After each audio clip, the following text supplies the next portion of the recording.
Buying a flat as a first-time buyer is not always as easy as it seems. There are different types of leases that come with buying a flat, the length of a lease, different property types such as maisonettes, and some lenders require bigger deposits. In this video, I'll show you how to easily buy a flat in 2022, plus stay with me until the end of the video where I will share my favourite mortgage lenders for buying a flat.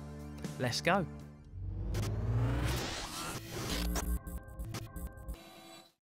Nice to meet you. My name's Alex Kerr and I'm really passionate about helping first-time buyers understand the buying process. I would love it if you would consider subscribing to my channel to carry on receiving first-time buyer tools and tips. Let's get into the vid.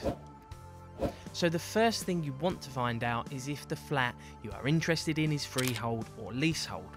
If the property is leasehold, what is really important is how many years are left on the lease. I would prefer to have at least 90 years remaining. I would consider 80 years or above, but definitely not below this, as mortgage lenders will not lend once a lease is around 70 years and below. And when it gets to this point, you will need to renew the lease, which could cost thousands of pounds. Most lenders will lend on leasehold flats. If the property is freehold, you will likely be buying a share of the freehold, which means you will share the responsibility of managing the apartments with the other flat owners, such as maintenance, for example. With a leasehold flat, you will have a separate third-party company known as the managing agent or leasehold company that you pay an annual ground rent and or service charge, and they take care of the management. Not as many lenders lend on freehold flats, or more specifically, a share of the freehold. Be careful with the terminology, because some lenders will see freehold flats and a share of a freehold slightly differently. When buying a share of a freehold, there will always be a lease involved, so just be sure there are a good amount of years remaining as previously mentioned. The next focus would be the physical building itself. There are different types of flats you can buy. A tower block is where you can have lots of floors in an apartment going upwards. This can be anything from 10, 15 stories high or even more.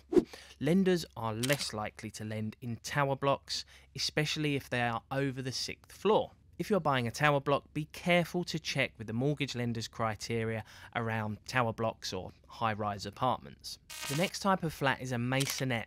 This is French for little house. It is basically a 2-story flat upstairs and downstairs, or ground floor and top floor, but the difference is it has its own staircase and entrance. Some lenders will want a higher deposit for this type of property, so be sure to check maisonette criteria. The next type of flat you can buy is a converted flat.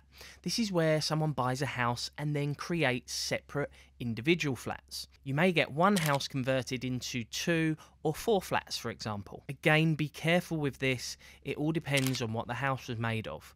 Was it a standard construction house? What materials was it made of? This will influence whether the lender will lend on a converted flat or not. Check the criteria for converted flat. Finally, we have the traditional flat, which is known as a purpose-built flat. As the title suggests, this was made with the intention of being a flat for residential purposes, and the majority of mortgage lenders should lend on this property type.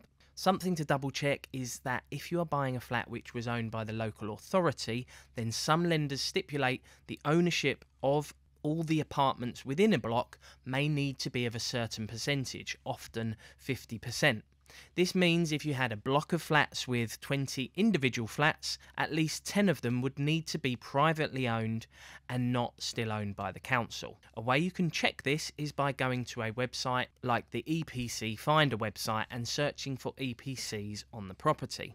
EPC stands for Energy Performance Certificate.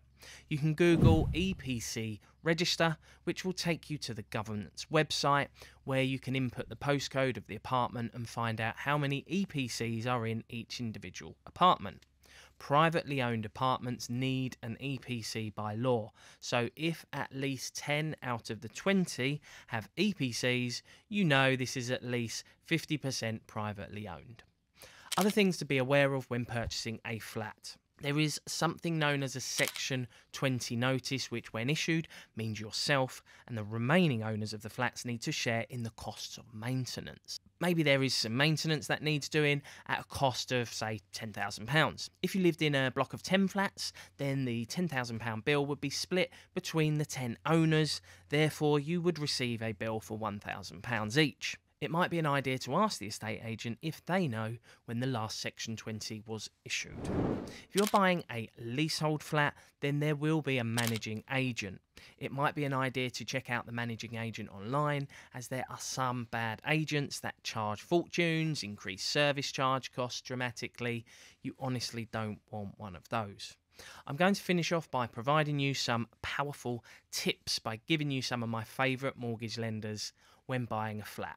NatWest are really good, as if you are buying a share of the freehold, NatWest are one of my go-to lenders for this type of transaction.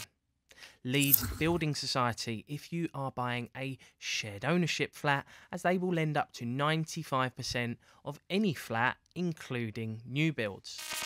Skipton, as they will lend up to 95% on a new build flat without the requirement to use a government scheme like shared ownership or help to buy. Finally, Virgin are a great lender for flats, as they will lend up to 95% loan to value, and this includes 2-storey maisonettes and shared ownership new builds. But of course, criteria can also change, so before you go full steam ahead with your mortgage lender, make sure you have spoken to them about their criteria. Today's question: I would love to know if this video has made things clearer to you when buying a flat. Please do let me know in the comments. Mortgage warning. Please note, we do need to let you know that your home may be repossessed if you do not keep up with repayments on your mortgage. So thanks for watching today's video. I hope it's provided you with some useful tips. Please do check out the show notes for a recap with access to any links discussed today. Please consider subscribing and ringing the bell to receive notifications on our latest videos. I've been Alex Kerr, providing the best tools and tips to first-time buyers. You take care. I'll see you in the next one.